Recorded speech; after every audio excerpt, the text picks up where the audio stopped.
તો હાલો મિત્રો, આપણે આને બાફી લીધી છે બટેકાની ચિપ્સ કરીને. હવે આને બાફીને આપણે સૂકવવા મૂકી દઈશું થોડી વાર. જોઈ શકો છો હવે સુકાઈને આવી ગઈ છે. પછી આપણે આને ચોખાનો પાવડર ભેળવીશું. આ ચોખાનો પાવડર છે. હવે આની સાથે આપણે મિક્સ કરીશું ચોખાનો પાવડર. માં કાઢી લઈશું.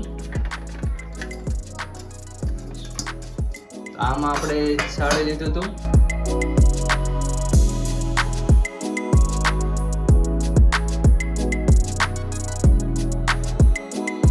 હવે આપણે આને ચોખાનો પાવડર એડ કરીશું. જોઈ શકો છો ચોખાનો પાવડર છે. થોડોક નાખીશું. જેટલી ચિપ્સ હોય એ પ્રમાણે ચોખાનો પાવડર નાખવાનો રહે છે. પછી આને મેલ્ટ કરવાનો રહે છે. મેલ્ટ કર્યા બાદ તમારી ચિપ્સ આમ થોડી કકડી જેવી થઈ જશે. હવે આપણે આમાં તેલ એડ કરીશું.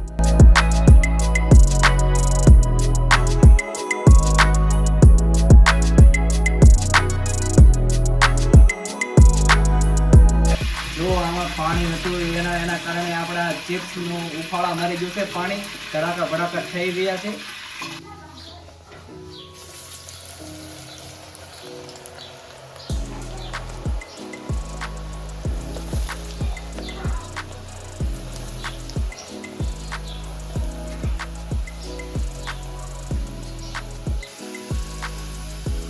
આવી થઈ જશે પછી આપણે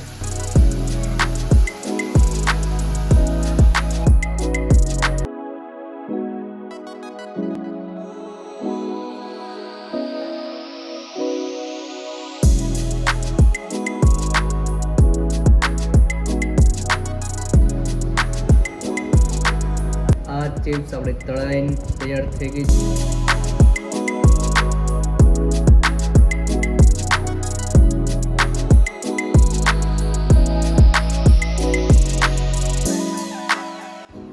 चाट मसाला